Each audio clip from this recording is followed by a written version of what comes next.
Hello, my name is David Alan Arnold, and I am the helicopter cameraman for Deadliest Catch. You are listening to The Inspiring Show. Welcome to The Inspiring Show with Paul and Jennifer Hensel, featuring inspiring interviews with thought leaders, storytellers, entrepreneurs, influencers, and legacy builders just like you. Learn from experts about finding your voice, mastering your mindset, and creating movements with your message. Tap into timeless wisdom and today's top strategies for transcending to new levels of success, happiness, and joy.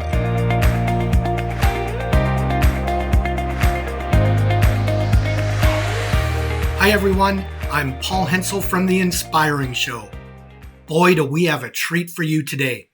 Our guest is David Alan Arnold, a Hollywood helicopter cameraman. Now, one of David's earliest childhood memories is the surreal experience of floating up from his crib and flying out a window. It must have been a dream and maybe a vision of what was to come. David's Airborne Cinematography now flies him around the world for everything from James Bond to the Deadliest Catch. He has flown over 1,000 missions to capture breathtaking airborne images and Emmy Awards for hit shows like The Amazing Race, the World Series, the Super Bowl, and Survivor. But some of David's proudest moments have been on the ground volunteering to help his community. David has some amazing adventure stories from his many missions filming major movies to well-known television series. So let's enjoy my conversation with David. Right. Well, thank you so much for joining me today, David. I have been looking forward to this interview and hearing a little more about you. To me, this is fascinating. Likewise, anything with the word inspiring in the title always grabs my attention. So I'm very thrilled to be a part of this. And thanks for having me on. Oh, no problem at all. The pleasure is ours. So tell us a bit about yourself, David. Well, I live in Hollywood in the mountains above Los Angeles. And I have worked in the movie and television industry for over 25 years. I have flown in a helicopter for every season of The Deadliest Catch. So if you've ever seen The Deadliest Catch and you see the crab boats pounding through storm waves and sea spray engulfing the entire boat from bow to stern, there's a little tiny helicopter hovering next to the boat. That's how you see that shot. And that's my job. I sit in that helicopter and I control the gyro-stabilized camera system to bring those pictures back to Discovery Channel. Wow. And I mean, doing some research, you have done quite the number of movies, TV shows. Yeah, I have. I've been very privileged. And it's funny because I started at the bottom level. I started sweeping the floor 25 years ago. Oh, and wow. yeah, and I learned in the process that if it doesn't matter what your job is, it could be sweeping the floor. If you do a really good job and take care of the people you work for, they will let you do just about anything. So tell us a little bit more about that. Well, what happened to me when I was in high school, just like anybody, I was thinking about the world of work and what I want to do for a living. And I knew that I wanted to, in some way, tell stories. So for me, that meant working in the entertainment business, the world of film and television. The only problem is when I was in high school, I lived in a little rural town in Florida, which is as far away from Hollywood as you can physically get in the contiguous U.S. And so I had no connection to this dream that I had. I just knew that's what I wanted to do. And so I guess what's different about me from most people is if I want something impossible, I just don't allow myself to be talked out of it. So I think any normal, rational thinking person would be in a little tiny town in the farmland of Florida and just say, well, you know what? I'll just get a job on a farm, or it would be fun to work in the movies, but I'll just work at Starbucks, and because that's here. Yeah. And I'm just not normal. So not only did I not give up on my dream, I I held on to it with every fiber of my being. I knew that even though there was no way for me to get there, that I was going to get there. And during that time, I started looking in the phone book, because 25 years ago, that's how we found stuff, was to open up a big book of phone listings and to go alphabetically by topic. So I looked in this book to find any company in Florida that worked in film or television in any way. It could be a cable television company, anything. And so if you were near me and your company was listed under those topics, I would come to your office every 2 to 3 weeks. No invitation. Nobody told me to come. I would just show up, beat on the door, and whoever answered the door, I would talk to him and say, "Hey, my name is David Alan Arnold. I could work for you." And I would say, I can do this, I can do that. I'll sweep the floor. I'll bring you coffee. I said, I'll even work for free. You don't have to pay me. I just want to work. I just want to work for you.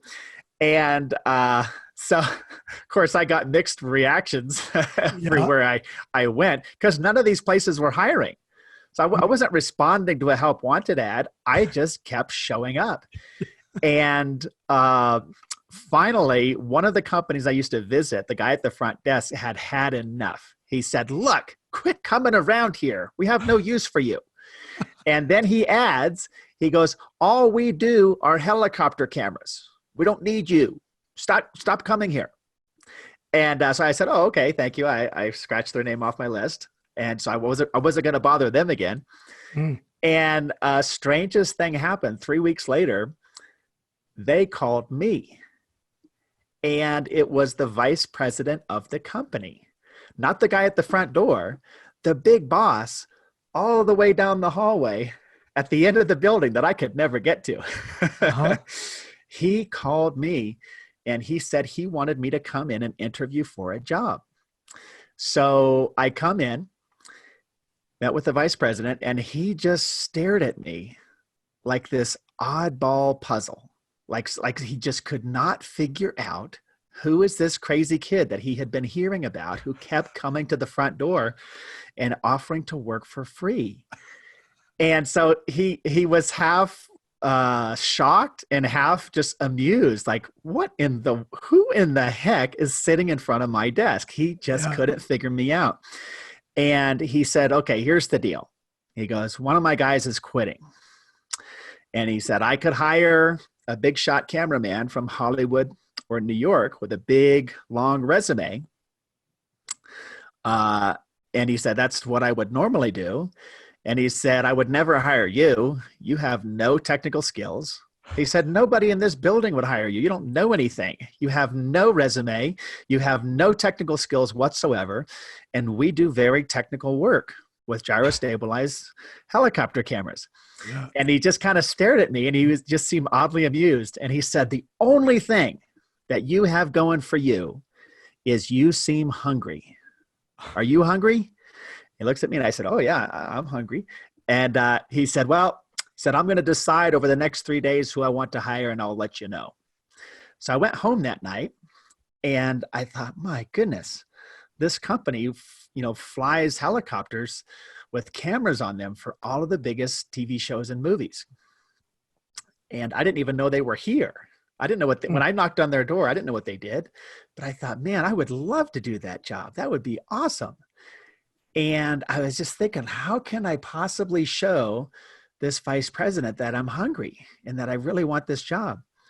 And as I was taking the trash out from my apartment, I saw in the bottom of the dumpster the most perfect thing. And I literally dove into the dumpster head first and got my hands around an old, tattered, oil-soaked work boot that someone had thrown away. And I brought it back to my apartment and I put it on a nice plate. And I snapped a picture of myself cutting into the work boot with a fork and knife with a big smile on my face. And I had the picture delivered to the vice president. And his staff told me that the second he saw that picture of me eating my boot with a big smile, that I had the job. And so I was hired. Wow. So within, and I really struggled at first because this was a very complicated technical job using Yeah. extremely sophisticated equipment that this company, Westcam, had invented to remove helicopter vibrations from a camera. Huh. And so these gyro stabilized camera systems were computerized. They had a lot of moving parts. There was a lot of science and math that went into making this camera sit perfectly still on an aircraft that's moving. Yeah. And so in order for me to set them up and operate them for a Steven Spielberg movie, I had to know a lot of stuff, and I didn't know anything. So first thing I did when I walked into the shop, I looked around and I didn't know what any of the equipment was. I knew nothing about anything.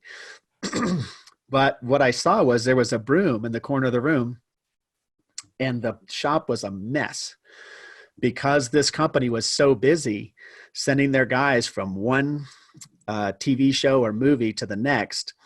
The guys didn't have time to clean up the shop. And so I picked up the broom. No one asked me to, but I knew that that's what I could do. I could clean up the shop for all the other guys. Excuse me.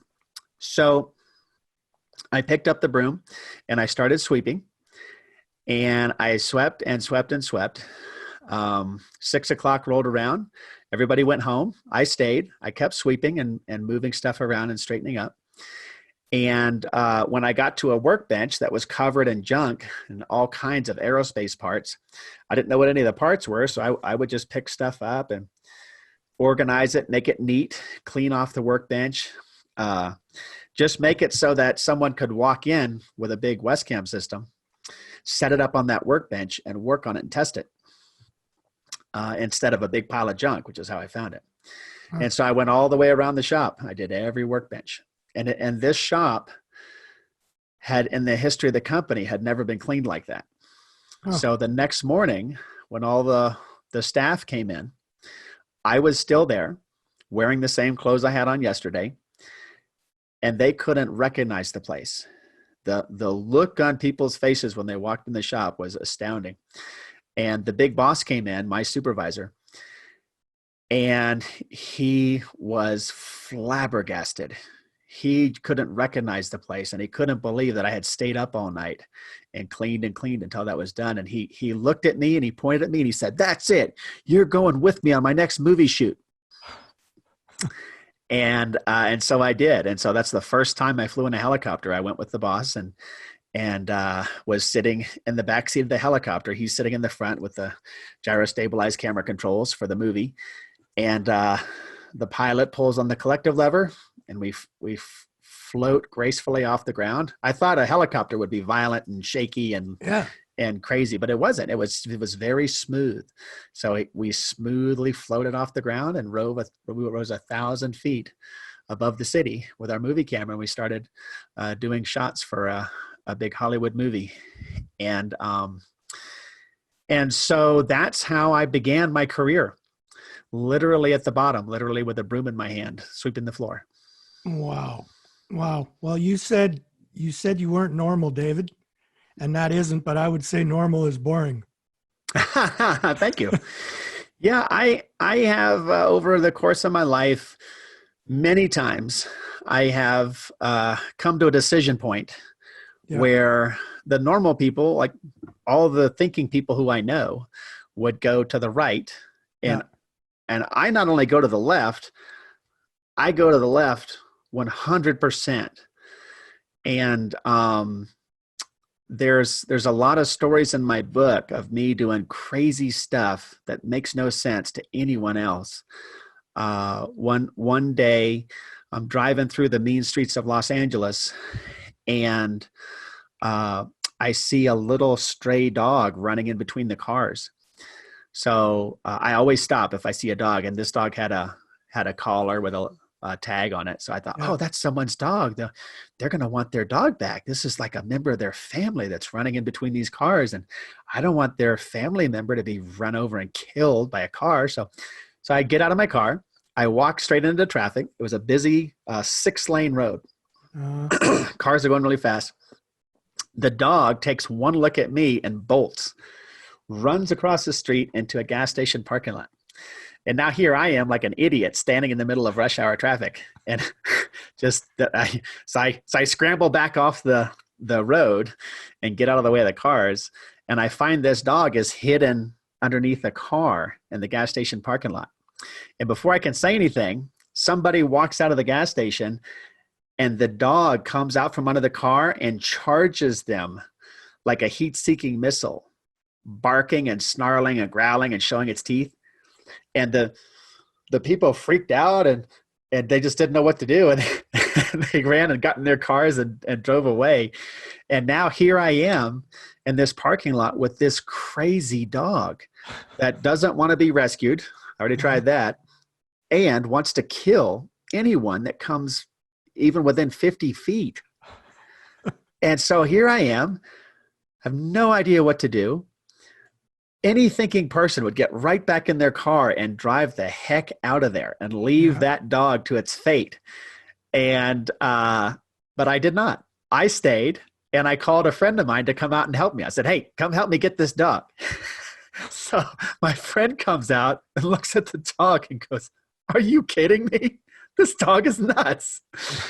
And I didn't leave. I stayed there for 3 hours and patiently worked with this dog until I finally could get a leash clicked onto this crazy maniacal dog. So I thought that the dog had a collar with a tag, like an address on it or a phone number.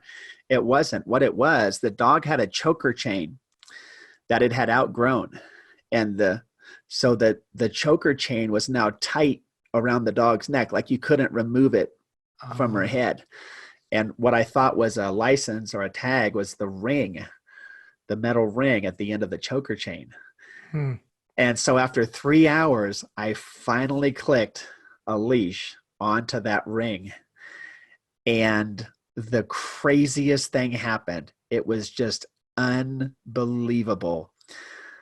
The dog did nothing because I knew when I clicked the leash on, the dog was going to bite me and go crazy. Yeah.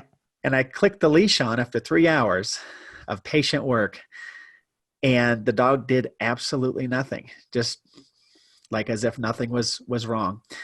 And I stood up, and the dog stood up. And I walked across the parking lot, and the dog walked right beside me as if we had always done it. It looked like we had been to obedience class 1,000 times. The dog walked right beside me. When I stopped walking, the dog stopped, sat down, and looked right up at me as if to say, okay, now what? What do we do now, boss? And it was bizarre. My friend had witnessed all this. He watches me walking this crazy dog through the parking lot with a leash now. And he looks at me and he goes, what are you going to do? And I said, I'm going to take the dog home. And he said, you are? And he said, how are you going to take this dog home? And I said, well, I'm going to pick the dog up and I'm going to put her in my truck. And he was flabbergasted. He said, you're going to pick that dog up? That dog had tried to bite everyone, including him. He had put big, heavy work gloves on and tried to pull the dog out from under the car. And the dog bit the heck out of him. And he just couldn't believe I was going to touch this animal. And my thing was, I just didn't know what else to do. He's right. You can't touch this dog. But I just knew that I had to get this dog out of traffic, basically. I had to get the dog to safety. And that's all I knew. I didn't know what to do 2 hours from now. I didn't know what to do tomorrow. I just knew I had to get this dog out of harm's way. And so I'm looking at this dog, and a very sort of clear emotional wave kind of washed over me. And I just knew that even though this dog can't be helped, this dog can't be trained, no one can live with this dog. I just knew that I had to help this dog. And I knew that whatever flaws and crazy, brain waves this dog has, I just knew that I have flaws too. and I have my own crazy brainwaves. And my whole life, I've always benefited by people helping me. Just like the big boss who hired me with no experience. Yeah. I've always been helped. And Hmm. I knew that if I'm worth helping, that this crazy dog is also worth helping. And I had to do whatever the next step was. And so I reached down and I knew the dog was going to bite me. And I just picked her up and I put her in the truck, and she didn't do anything. She just went, sat down in the truck, looked at me like, okay, where are we going to go now, boss? Uh, And it was just unthinkable. So we took the dog to my place and washed her off with a garden hose and some soap. And she was covered in motor oil. The hair, she had no hair on her back, just scabs. So she had scratched all the hair off of her back because she had some kind of mange or something. Yeah. And so she had no fur on her back, just scabs. uh, And I washed all the motor oil and dirt off of this dog. And what we found under the dirt was, to this day, the most loyal and affectionate and devoted dog that I have ever seen in my life. wow. This dog, I came to find out, would chew through a wall. She actually tried to do this once. She would chew through a wall to get to me. And I had no idea. She was still crazy. She still wanted to attack everybody except me at this point. And so I had not a clue how I was going to keep this dog. I had no idea how to make this work, but I just knew I had to do the next step. I had to help this dog, and whatever it meant, we would figure it out. Yeah. And that dog, we figured it out that day. We figured it out the next day, and that dog stayed with me for 13 years. Wow. Good for you. And she one time tried to chew through a wall. So my neighbor borrowed my pickup truck when I wasn't home. I come back to my house, walk in the front door, and the floor in my house is covered with wood chips. Oh man. And I look down, I go, what in the world? Uh, And I start to figure out my dog had chewed apart the wall. oh wow. And the door of my house, literally took it apart, splinter by splinter, had just chewed the wall apart, trying to get through it. And I looked at it, and at that time she was 12 years old. And I said, well, you know what? She's never chewed up anything in 12 years. Yeah. And now she's an old lady. I said, you know what? I'm not even going to yell at her about it.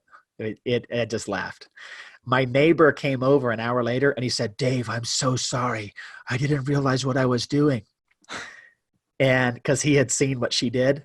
Oh, yeah. And he figured out that he took my truck, borrowed it, brought the truck back to my house. My dog was in the house, and she heard my truck arriving at the house. After which, I always step out of the truck and walk into the house. Oh yeah. And because I didn't come in the house, because I wasn't even that in the state, my neighbor was borrowing my truck. The dog then proceeded to try and chew through the wall to get to me because she thought I was outside, because she knew that sound. And so that's how devoted this dog was. And to her last day, her last breath, she was at age 13. For a dog her size, she was a very old lady, and she couldn't really stand anymore. So if she stood on her feet, she would kind of waver back and forth because she couldn't stand still. And she was very weak, but she stood between me and the front door on her last day of life and just guarded, like vigilant. It was just in case there was a noise outside. And so she protected me for 13 years. Wow. And I can honestly say that had I not done that crazy, unthinkable thing of trying to manage and get this ridiculous, aggressive dog out of the street, I never would have known that kind of love or devotion. I never would have known a relationship like that. I mean, I can honestly say I've never known anyone in the human world that protects me to that extent as she did. And I never would have known that if I hadn't done that crazy thing of trying to get this dog off the street. Well, that's a great story. So you could really add, you have Hollywood Cameraman and now / Dog Whisperer. Yeah, I unfortunately I had to get educated. So I got this aggressive dog. I have no idea what to. First of all, I couldn't have a dog. Period. My Yeah. schedule didn't allow that. Yeah. I couldn't have a dog, but I certainly couldn't have a dog that wanted to kill everyone. Yeah. And so I had to become educated on aggressive dogs, and I had Wow. to learn. I had to read book after book about why dogs attack, Yeah. why they are the way they are, how dogs view the world, how Yeah. they behave, and how to manage a dog that's aggressive. And so I had to learn a lot about dogs, and to this day it actually makes me a lot safer, because the first rule is you do not ever touch a dog you don't know. Yeah. And everyone makes that mistake. Yeah. What happens a lot is, I found out, is people think that a dog just suddenly bursts out and bites a kid or bites someone. And 9 out of 10 times, that's not at all what is happening. 9 out of 10 times, the humans in the room did not understand the signs that the dog was giving, and also did not understand the things that they were doing that would be perceived as aggression to a dog. Yeah. And so the first rule is you never touch a dog. You don't approach a dog. You don't reach your hand out to pet them if you don't know this dog. You just let the dog be around you. Let the dog come up and smell you. Yeah. Do not reach to the dog. And so these are the kind of things I had to learn Yeah, for sure. about dogs, just because I had this crazy puzzle I had to solve every day, was how to take care of this dog. And so for 13 years, if you came to my house, we would be very nice and polite. We'd offer you something to drink, but the dog would be in another room. She wouldn't be allowed near you. And if for some reason, sometimes people would request, they'd say, hey, let's switch in. I want to see her. And I would say, okay, you can, but you're not allowed to touch her. And so my guests would always sit, if they wanted to see switch, I would let her in, and they would just sit very still, and just we could continue talking and whatnot, but they weren't allowed to come towards her or to reach out and touch her. They had to let her hang around. And Wow. after a certain period of time, she would adjust, become comfortable, and sort of her brain would switch, and she would say, okay, so Paul's not a threat. He's one of us. And therefore she wouldn't deem you as a threat. She wouldn't attack you. She wouldn't be aggressive towards you, because by then she accepts that, okay, you're part of our pack. Yeah. And so anyways, I had to learn a lot of kind of dog manners that I to this day, I teach my son. I take my son to the dog park. We rescued another dog after Switch died. And so we take that dog to the dog park, and I always tell my son Wyatt, he'll say, oh, Dad, there's a husky. I want to pet it. I say, no, you can't pet the husky. You can let the husky come around and get to know you, but you're not allowed to reach out and touch the dog. And if you follow those simple basic rules, you'll never really get bitten by a dog. Even if you go to someone's house and the dog doesn't know you, you'll stay out of trouble just by basically having good manners, the way the dogs look at it. Cool. Well, that's great. Mm-hmm. So back to your job, what you currently do. Now, doing some research, did I read correctly? At what age did you start flying? I started flying at age 24. Oh, it's age 24. So I wasn't old enough to rent a car, but I was working on these big TV shows and movies. And it was a funny little problem for the company, because they would send me to Idaho to work on a Steven Spielberg movie, and I would get to the airport and I couldn't get the rental car because I wasn't old enough. The rental cars don't consider you old enough to rent a car. The rental companies believe until you're age 25 that you're not trustworthy.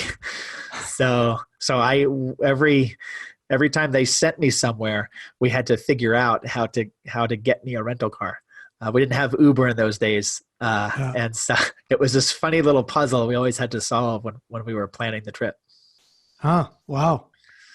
Now, obviously, like flying in a helicopter, I mean, filming, and you're talking about Deadliest Catch. I've watched that show. I mean, filming shows and movies like that must be dangerous. It is. It's one of the most dangerous types of flying you can do. And so I'll never forget. This story is in the book. My boss and I were talking one day, and he looked at me and he said, "You know, Dave, not many men make a long career out of this." And Huh. that was 25 years ago. So I did make a long career out of it, but it is very dangerous work. And over time, and I've lost a number of my colleagues who have perished in Oh, helicopter wow. accidents. Mhm. Have you yourself had some close calls? Oh, I have, yeah. Yeah, I have. And there's a lot of stories of that in my book. I first wrote the book about my flying career, and our documentary producer read the rough draft, and he came back to me and he said, I hate to tell you this. The, the working title of the book was worth fighting for. And he said, "I'm sorry to tell you this, but you're going to have to call this book Help from Above." And I Oh, said, "Oh, okay, I'll do that." But huh. he felt very strongly about it. And I think it's because so many stories in my book are me getting into trouble or getting into a dangerous situation in a helicopter and then just magically escaping and making it back Sheesh. home. And so he felt very strongly that should be the title. And so it is. And so it's a series of books called Help from Above. And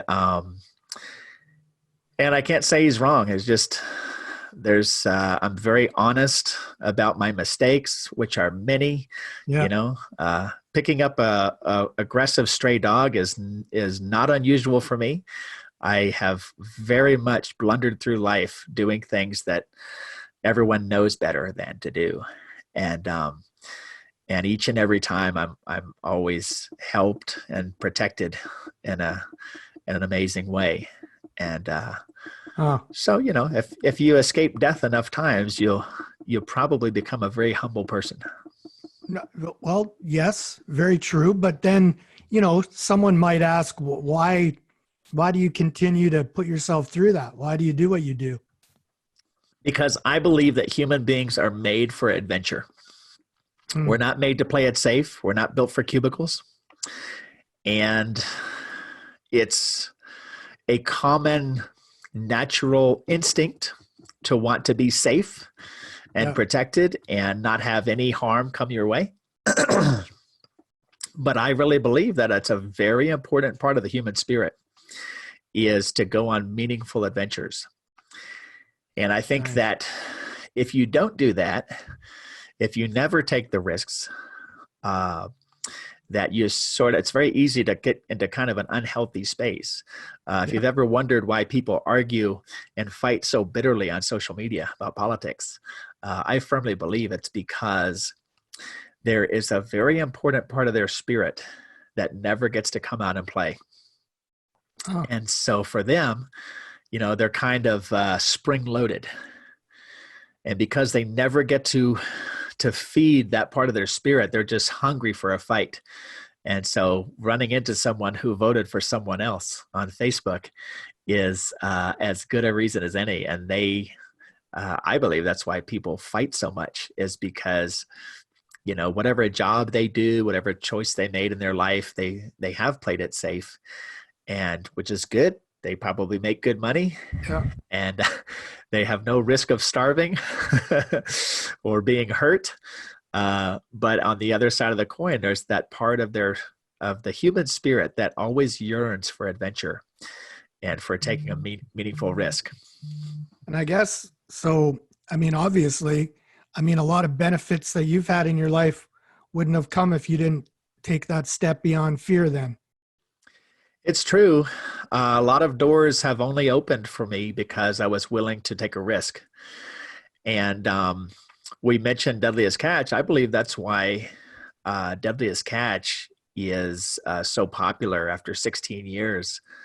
I think it's because people watch that show from the comfort of warm, cozy couch Yeah. in a Yeah. heated living room, Yeah. Yeah.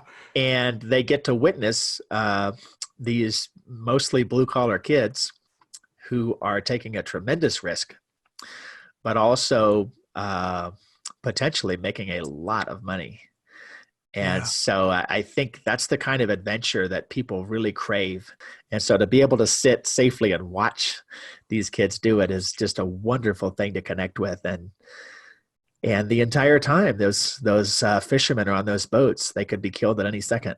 Yeah. This year on New Year's Eve, one of the crab boats sank. No, really. It wasn't a boat on the show, but it's a member of the same crab fishing fleet, and it sank. And 5 of the 7 men on board were killed, Oh, wow. and only 2 survivors. And that's just a fact. It's a very unforgiving wilderness adventure that these fishermen embark on, and they can make a lot of money very quickly. But there is a danger. Yeah, for sure. Wow. Well, now, could you share with us what happened to you in Peru? In Peru, just a typical series of David Alan Arnold mistakes. Among other things, I was traveling without ID because I thought, well, I'm in the third world. It's kind of dangerous here. I could get mugged. So I thought it was wise to travel without money or my ID. I left those with our equipment in the capital city. And that was when I was introduced to third world corruption. So a number of really bad things happened that shouldn't have been done.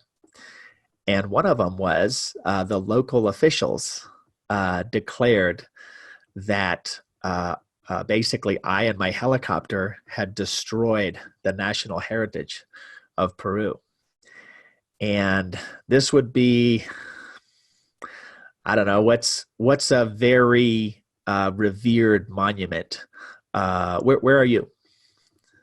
Vancouver, British Columbia, Canada. Okay, so in Canada, what's a revered historical monument that goes back to the very founding days of your country? Oh, sheesh. I don't know. I don't know. That's a good question. Maybe the need to Capitol get up building? on my history, but let's say like New York, I don't know, like and Statue of Liberty or something. yeah, like in that. New York, it would be comparable to you open the New York Times, and on the front page, there's a picture of me in my helicopter, and it says, David Alan Arnold has blown away the Statue of Liberty with his helicopter and knocked it over and turned it to dust. And so I was really screwed.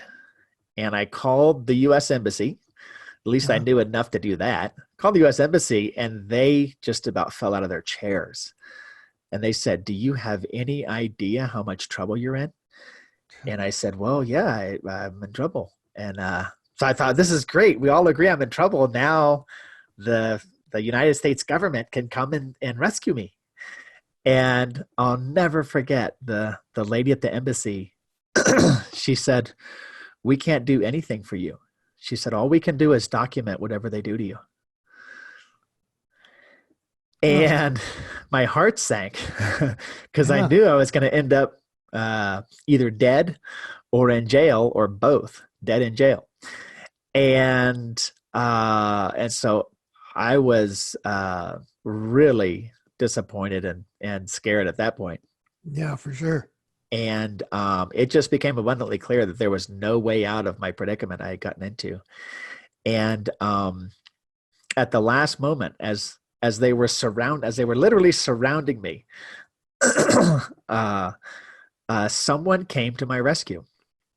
And it was someone who I'd never heard of. I didn't know who she was, but she was a dignitary, and she took me under her wing, and she went and looked at the National Heritage of Peru and examined it. And she said, nope, there's nothing wrong with it. He didn't harm anything. And I was released. I was let to fly back to the United States. Oh, man. And but I would have died in prison in Peru had she not done that. And that is one of So there's a chapter in my book about that story. It's called Wow. Nazca, which is the town that we were in. And and that's one of 100 times where I did everything wrong. I completely screwed up, got myself stuck in this Yeah. unfixable mess, and miraculously, as if a light shone down from the heavens, uh, in this case, someone stepped in and came to my aid, who had no reason to do so, Huh. and she got me out of there. How long were And you there for? Like I, how long were you stuck there? this went on for about 2 days, Oh and wow. everyone in the crew had been arrested except me. Oh my goodness. So, and furthermore, everyone on the crew had fled the country. So, Huh. so one of my many just stupid mistakes was everyone fled the country except for me. And for whatever reason, I just didn't have enough sense to get out of there. And that's why when the scandal erupted and the local officials were declaring that their national heritage had been destroyed. Uh, Imagine if if you're in Egypt and you open up a newspaper and it Yeah. says a helicopter knocked over the Great Pyramid. Uh, it's basically how it was, and Wow. so the whole country was just hated my guts, and so I just didn't have the sense to flee when everyone else fled. I was the only one left there with the crew, and so I was the sole representative, and in fact. Um, the production company fled Peru so quickly they didn't pay the hotel bill. So I was the last one in the hotel, Oh gee. and the hotel wouldn't let me leave because none of the rooms had been paid for. Oh my goodness. So my problem, and guess what? Did I mention I didn't have any money? Yeah. Yep. Like I thought I was being clever by traveling with no money, and here I am with this hotel bill from the entire production crew with literally no way. I didn't have 2 nickels. I had no way to pay this bill. Oh man. And so I shouldn't have been left off the hook. And Yeah. this lady, this dignitary, came in and got me out of the country. I didn't even have to pay the hotel bill. Uh, and so you can clearly see in a lot of my stories where I do all of the wrong things, but still manage to escape. And I think that's the third chapter in Help from Above. Well, man, I'm looking forward to that. So it's called Help from Above, and when does that book come out? The first 2 books are out, and the third book is coming out in the next 2 years. In the next 2 years. Wow, cool. Wow, I'll have to definitely check those out. Yeah, And you guys, now, if you guys send me your address, I'll send you a copy. oh, cool, awesome. Now you also have a documentary coming out, don't you? I do. So the reason that I started writing books is another problem I couldn't figure out how to solve. In 2013, the little town that I lived in was taken over by organized crime. And I fought with these guys for 5 years because they put their gang headquarters at a school bus stop. Huh. And so after 5 years of dealing with organized crime, I learned that one of the only weapons that I had to push back against them was the truth, to shine a light. And so that's why I started writing books. And the book originally was called Worth Fighting For. Yeah. It's about the school bus stop.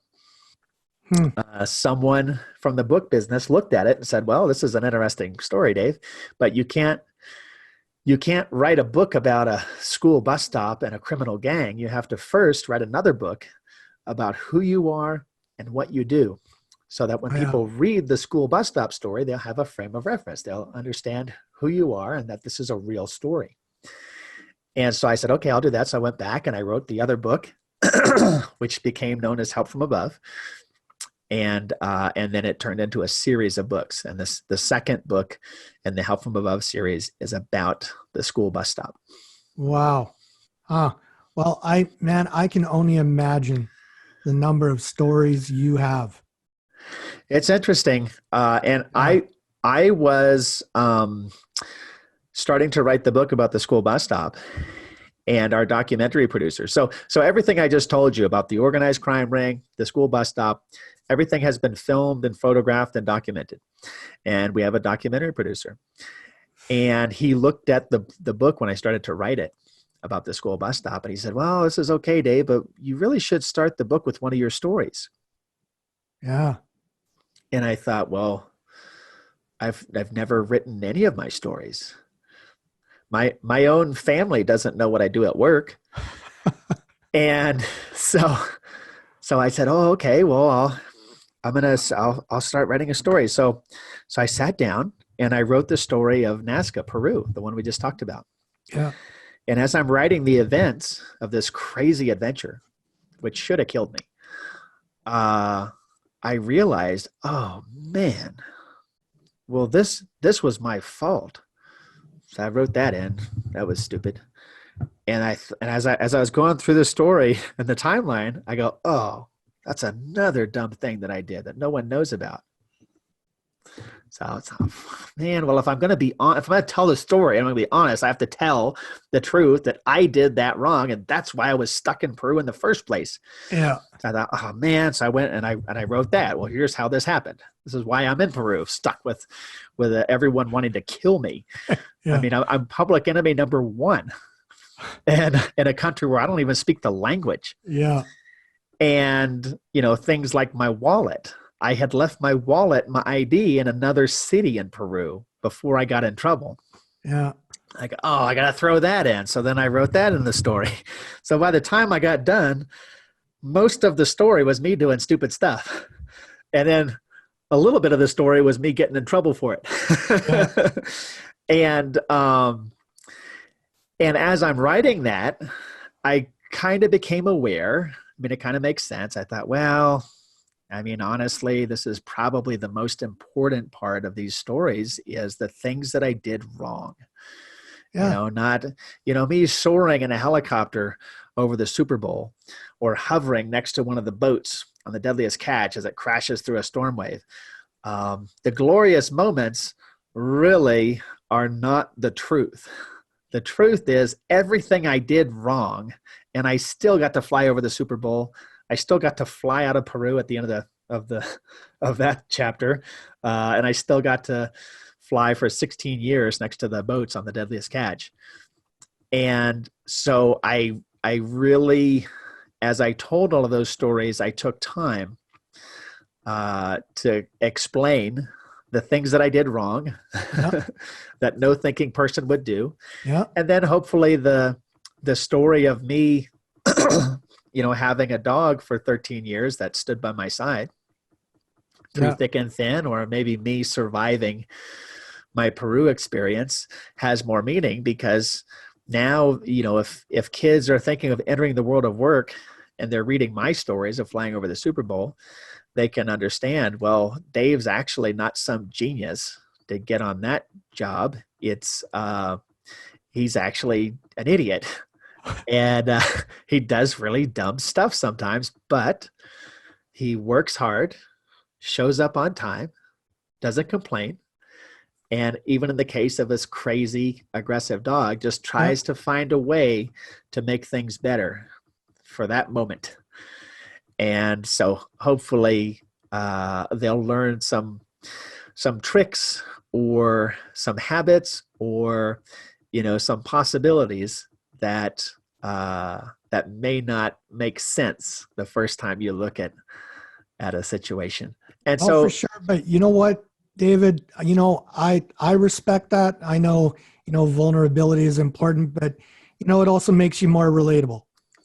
Well, it's the truth. So the reason I wrote books was because I wanted to tell the truth about a school bus stop. Yeah. And a criminal enterprise that was there for 5 years and Wow. committed every form of crime that we have laws for, including murder. And so as I told my own story in the process, I just became equally as truthful and thorough in telling the whole story. So now when you read the story of Peru, it's not just me getting stuck and almost in prison and killed. Yeah. It's me doing 8 things wrong in a row yeah. that made sense to me for whatever reason, but really contributed to getting me into that much trouble. Well, yeah. I mean, hey, everybody's made mistakes. I haven't made mistakes in Peru, but that doesn't mean I didn't make them. Well, and so, I think over time, I think, people, as they learn more of my story, because I could have taken all those stories to my grave. Yeah. No one had to know that I tried to get through Peru with no money or identification. Right. And so hopefully those stories will help people in some way in their own lives to maybe get through a hard situation. Yeah. And also maybe, like I have always done, to choose the road less traveled, even when it doesn't make sense or it doesn't seem convenient or advantageous. Awesome. Now, what's the title of your documentary? The documentary is called Sky Falling. Sky Falling. Cool. Just give me 1 second. Let me get some water. Okay.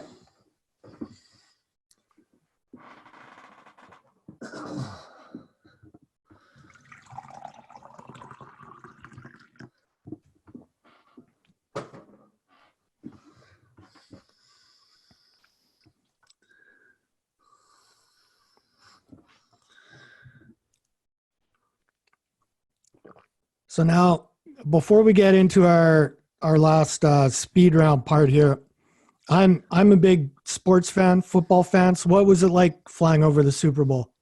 It's awesome. It's not just the Super Bowl. It is, it's a week. What I love about sporting events, particularly the Super Bowl, is it's a very unusual time. Yeah. When everyone from all walks of life and all political persuasions participates in a shared experience of this game. And Super Bowl week is nothing but the love of the game. It's people traveling from every walk of life, even from other countries, to just be a part of this celebration of football. And when I see that many people all joined in unison, completely united, for one single thing, for the same reason, it's just a wonderful thing to be a part of, and to see the hopes and the dreams of an entire city all wrapped up in that one event that everyone is focused on at the same moment is just such a powerful thing. I just love everything about it. And it's not just a game, it's an entire week of that. And so the Super Bowl is just an incredible celebration to be a part of. There's so much goodwill that goes into it, and just absolute love of the game. That week, people aren't worried about who's going to win, who's going to lose. They're definitely thinking about the outcome and what might happen, but they're really just focused on that. They're very excited to see these two teams collide, and just the love of the sport. And it just permeates everything. You'll see every building has a banner up. Yeah. Everyone is touched by it. And so I just love it. And the Super Bowl is awesome because people who don't watch football watch the game. And that's true. Yeah. I've seen people jumping up and down, yelling and screaming, and they don't even know anything about football. But they can understand the idea of having a problem, being behind on the scoreboard, and trying to figure out a way to find a way to win, sometimes against the odds. And people just who know nothing about football get so excited to see a thing like that. And so that's what I love about sports is the way it unites people. Yes, I agree. Wow. Well, David, I would definitely, in my opinion, say David Alan Arnold, most interesting man in the world. Certainly not the smartest. Just going interesting. So Now I want to get into our speed round where I ask you 5 quick questions and you just give me first answer that comes into your head. So first one's kind of silly, but I mean, you've had a lot of fun. What do you do for fun? What I do for fun is I spend time with my son, who's now 10 years old, Oh, cool. and the current dog that we rescued from a kill shelter. And that's what I do. I just spend time with him and raise him, and we watch movies together. We play video games together. We walk the dog together. We cook together. We do Yeah. everything together, and that's what I do for fun. Awesome. That sounds cool. What's your favorite quote? My favorite quote is from Martin Luther King Jr. Okay. He said that if a man is called to sweep the streets, he should sweep the streets so well that all the hosts of heaven and earth look down and say, here lives a street sweeper who does his job well.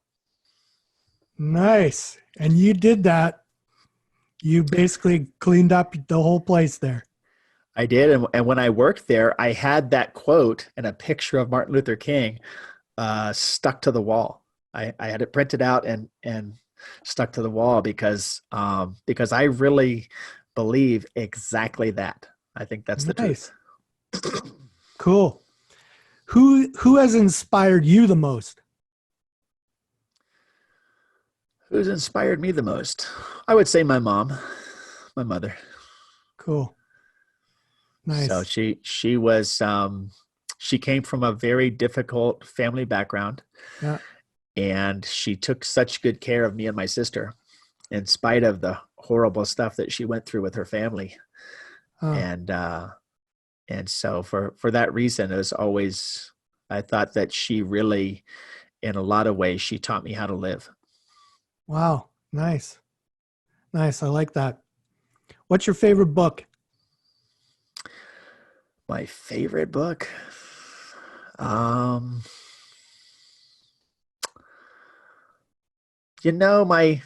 only read nonfiction, Okay. and one of my favorite books is Chicken Soup for the Soul. Oh yeah, that's a great book. And the author of that book has read my book. Oh. And I met him one time, and he stared at me kind of angry, and he said, "Who wrote this?" And he was talking about my book. And before I could even answer it, he said, "Did you write this, or did someone else write this?" And I said, I wrote it. And he knew he knows, Jack Canfield knows that I have a high school education. Yeah. And he was flabbergasted, and he said some amazing things about Help from Above. And it's actually written, if you look on the back of the book, Yeah. what he said about it is written in a paragraph with his name on it on the back of the book. Cool. Awesome. And the last one, what's a really good tool or resource you could recommend to people? Anything. Good tool or resource. A very powerful tool or resource that people probably don't think about is social media. And I pretty much bring all of my major problems and questions to social media. And so if someone attacks me, or tries to burn my house down, or whatever it is, that goes straight onto social media in a very public way, and that I think shocks people. But it always brings to me help that I never see coming. There is the story is in Help from Above, when my little one's mom split and took him away. He was 10 months old. Wow. And it came out of the blue like a flash of lightning. I love you. I love you too. See you later. And she vanished and took our infant son. And Wow. and so I was at my wit's end. I didn't know what else to do. I wrote what was happening on Facebook.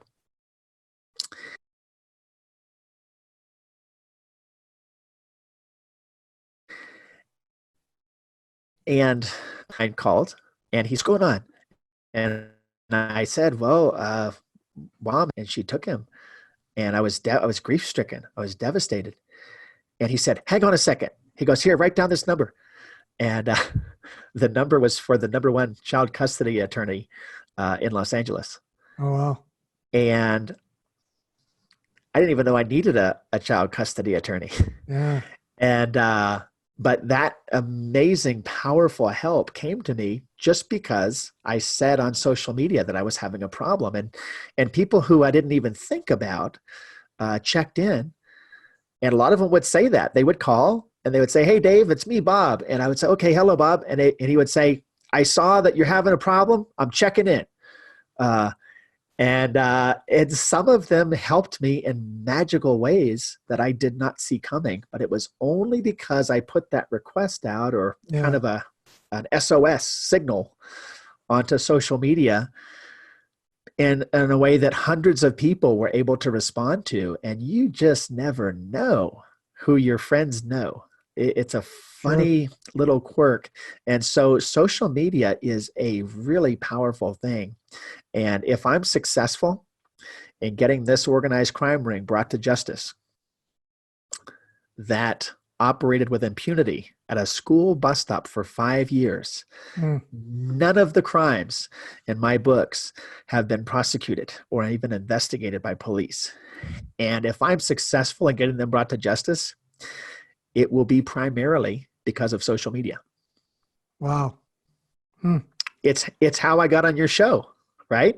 Yeah, that's true. That's how I found you guys. Awesome. So now how can people connect with you further? Because the best way is social media. I would say go to my website. But it's the website, you can see the books and you can see how to order the books on Amazon. But the best way is to look for me on social media. If you're kind of old school and you just like email and stuff, you can go to my website, davidalanarnold.com. Okay. If you're like the 3 billion of us who are using smartphone apps and social media, look for me on social media. You can find me on YouTube, Instagram, TikTok, Facebook, Twitter. Usually you can find me, probably always, you can find me just by searching my name, David Alan Arnold. David Alan Arnold. All right. Fantastic. Well, David, what a pleasure it was chatting with you, hearing some stories, and boy, am I looking forward to reading your books. Thank you so much. And thanks for having a show like this where people can come and hear from the comfort of their homes some stories of life and death and the choices that other people have made. So thanks for doing that, because I think that's a really important thing. And I think that stories are just the most amazing way for us to learn and grow. And so thanks for taking the time to put all of this together for everybody. That was absolutely amazing. What a fascinating and interesting man. David's a master storyteller, and I don't know about you, but I just want to hear more of his stories. Make sure you check the show notes of today's interview for the links so you can find out more about David, his books, and his upcoming documentary. Thanks for tuning in, and until next time, remember, you have a story and your story matters.